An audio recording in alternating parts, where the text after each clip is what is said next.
In this lecture, I will talk about the idea of X teams. So we've introduced the idea of external dynamics and the benefits of external learning in teams.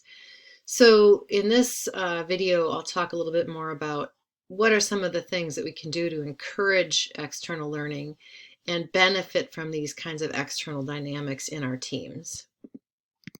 So I'm going to introduce the X-team model in this video. Our textbook talks briefly about X-teams. If you're curious, I would highly recommend the book X-teams by Deborah Ancona and Henrik Bresman. Both of these are friends of mine and people I have authored other research with. But it's a very interesting book that delves very deeply into these ideas of external dynamics and how to build these kinds of teams that leverage those external learning activities and succeed as a result. So in X teams, based on their research, Deborah and Henrik identified three principles that are X teams principles that we all should be thinking about as we're continuing to develop our teams and supporting them for the most effectiveness that we can get.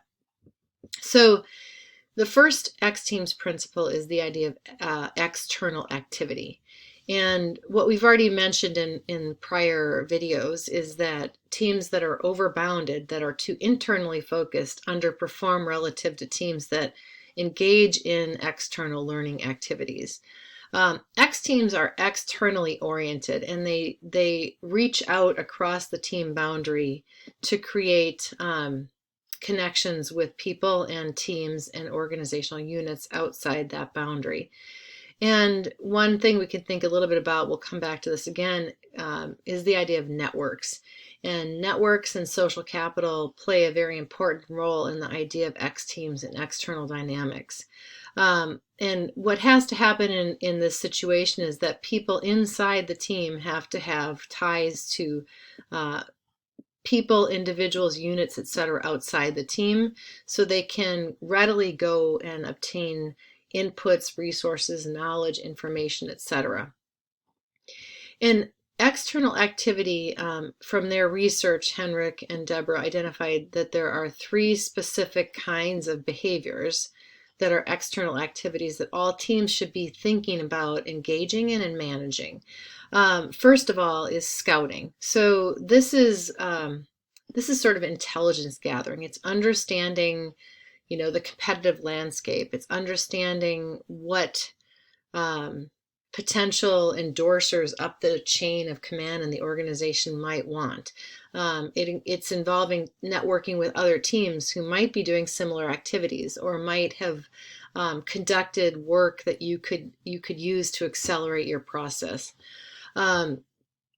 Ambassadorship is going outbound to get more resources.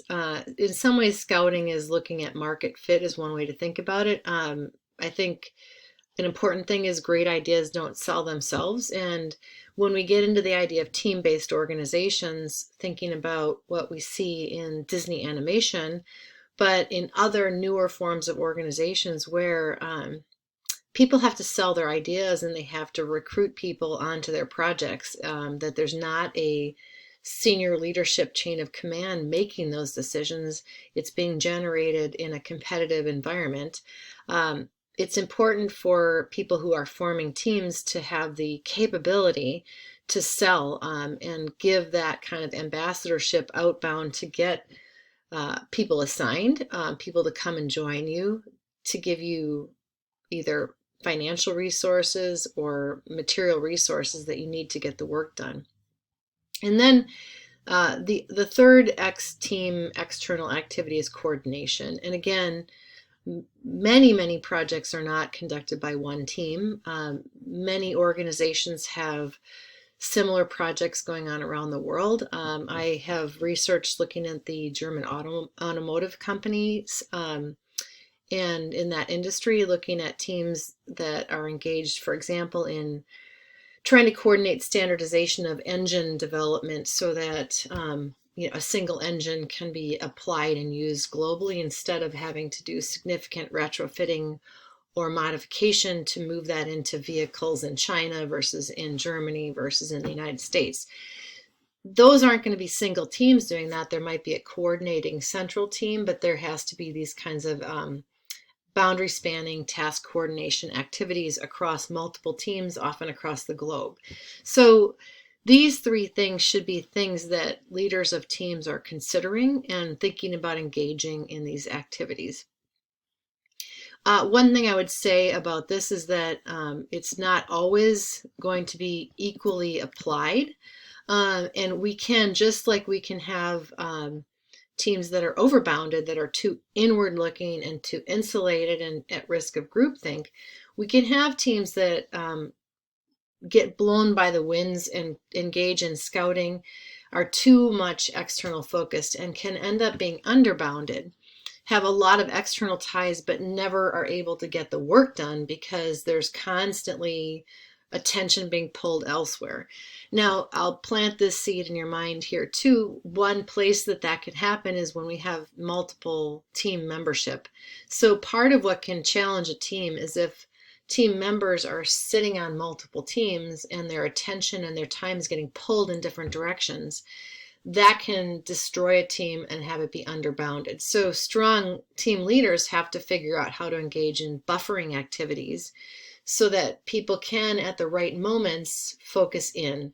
And this is what Deborah and Henrik call extreme execution. So these teams need to know when to cut off those external activities and go inward to execute and to leverage the knowledge that they're bringing in from the outside.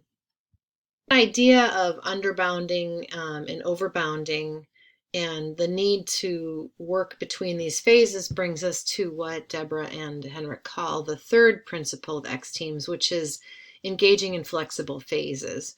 So what this means is that, maybe you need a period of time on team formation to gel the team, get some trust and coordination activities going.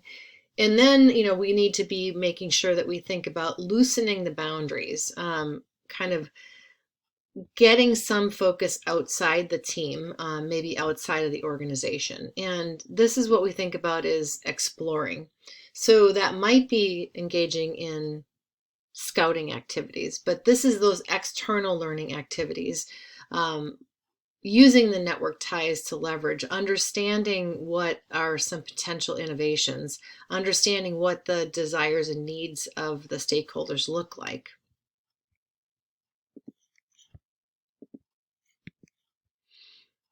But then just as important is to have this flexible phase process where the team comes together for some tightening, where the boundary is closed somewhat and the activities are focused inward. And this is what is called the exploitation phase.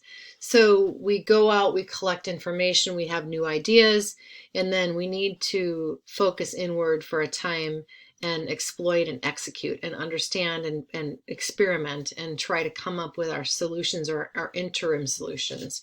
And I say interim because the next part of the flexible phase, again, loosens the boundaries and engages in exportation. This could be everything from a full solution that gets exported to different teams or different units in the business or different geographic locations, or it could be, again, just exporting an idea, opening up again to check with stakeholders to see if we're gaining a solution that's going to be marketable.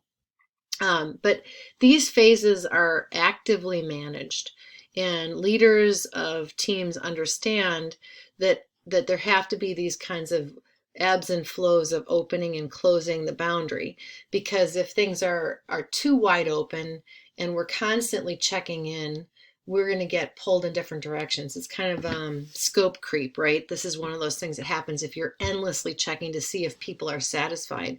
At some point, you have to kind of shut down and make sure that the internal dynamics are solid and the team is executing, again, before checking out again. Now, that doesn't mean a full product, and we'll come back to that idea of experimentation and kind of rapid prototyping and failing fast. this could be phases that are done over and over and over again over the course of a project. But what we know is if this isn't done, if these sort of flexible opening and closings are not done, team performance suffers. So teams have to be thinking about this sort of flexible phasing to have maximum performance. Those are the X Teams principles. And Deborah and Henrik also found in their research that there are what they call X factors. So these are characteristics of teams. So if we think about going back to team design, these are actually design features that can support these X-team principles and X-team activities. So it's an expansion of what we have to think about when we're forming teams, that we should design for external activities and external learning. So a couple of the things to point out here are extensive ties. So this just brings together the crucial connection between team staffing and team composition and social capital and social networks. So in my Management 6110 Leading Others course, we spend a lot of time thinking about social capital. But what this means is that effective team leaders and people forming teams should take into consideration the network ties of the people they're putting on their team. And if people have sufficient connections to important stakeholder groups that the team will need for endorsement, for resources, for power, for marketing the team's outcomes and outputs, all of those things are going to be important to consider. The idea of what are the relationships that the team members have, and do we have people who have network ties into places this team needs to either influence or get resources from. We should be thinking about strong and weak ties. So there should be, some strong relationships with external stakeholders, but also weak, second and third tier relationships to think about some of that extendable data and information from farther reaching sources. Another X factor is expandable tiers. I'll come back to that. And exchangeable members. This is kind of where we think about fluid teaming, multi-team systems, and team-based organizations, where people may participate for part of the time in the team, but enter and exit over time.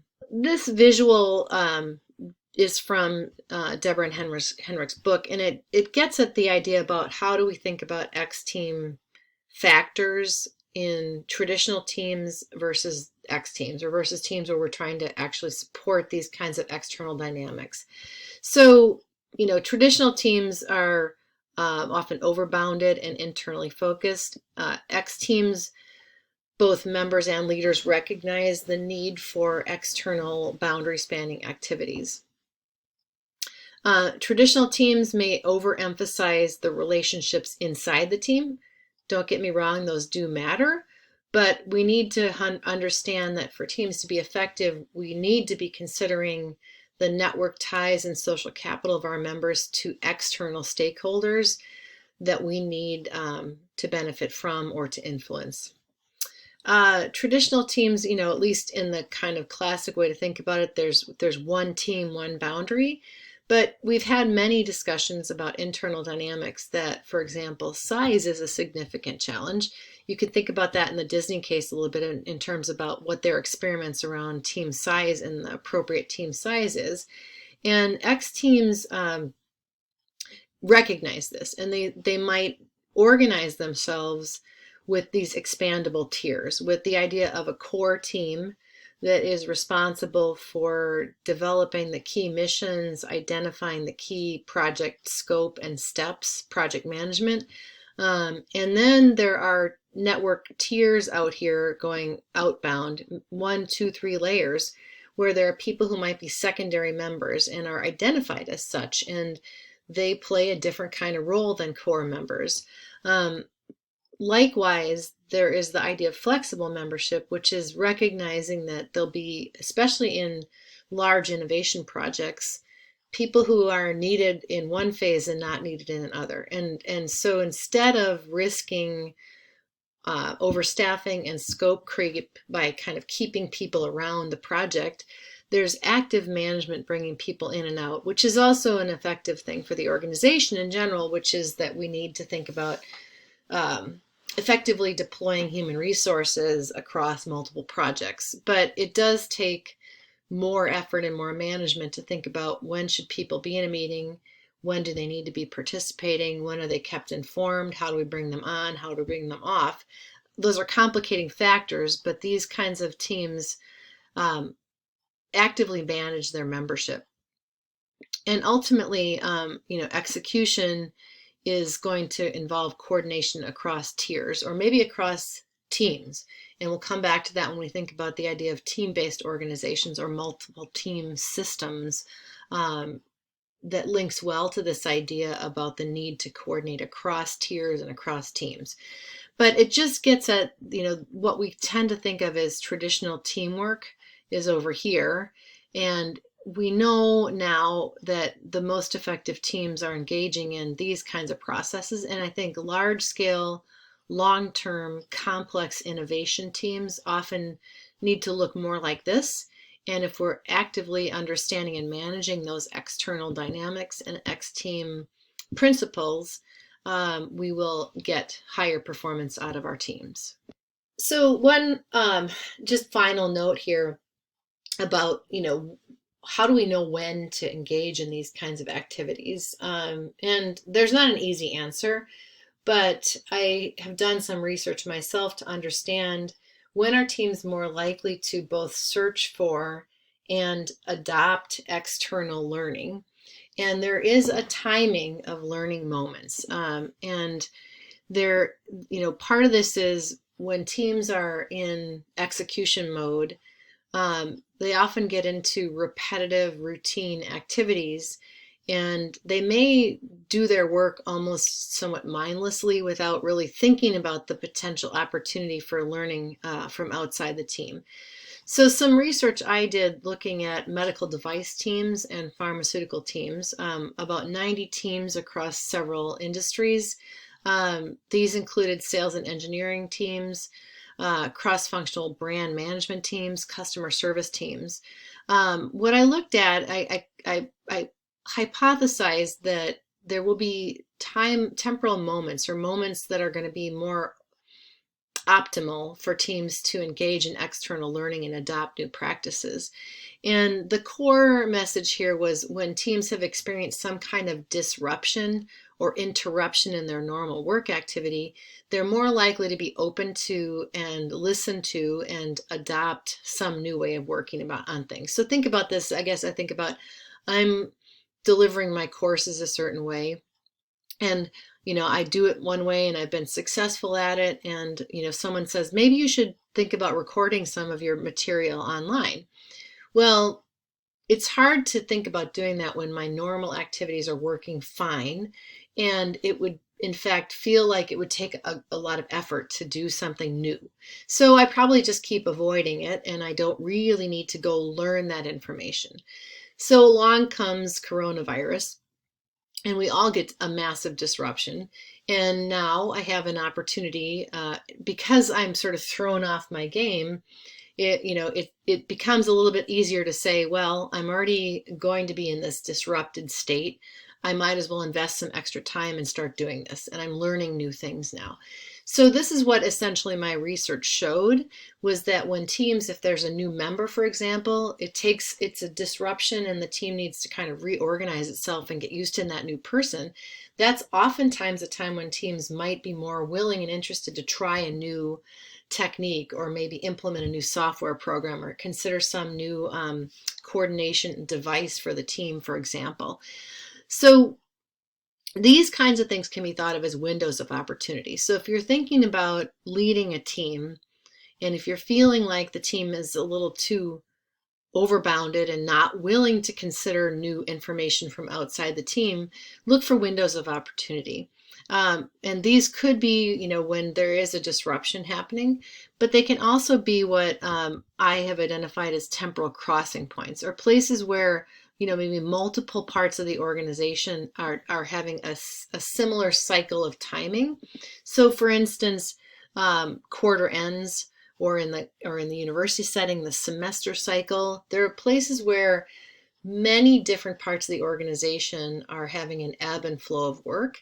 That might be a very, very good time when one phase of work is closed to engage in reflexivity after action review and not only look at ways from the inside of the team to improve performance, but do a little bit of benchmarking, leverage those external ties and network connections to say, hey, is there something we could learn and try in the next major cycle that we could apply now? That is a way to think about using timing and ebb and flow and disruption to think about when looking outside for new ideas and new approaches for the team might be most effective.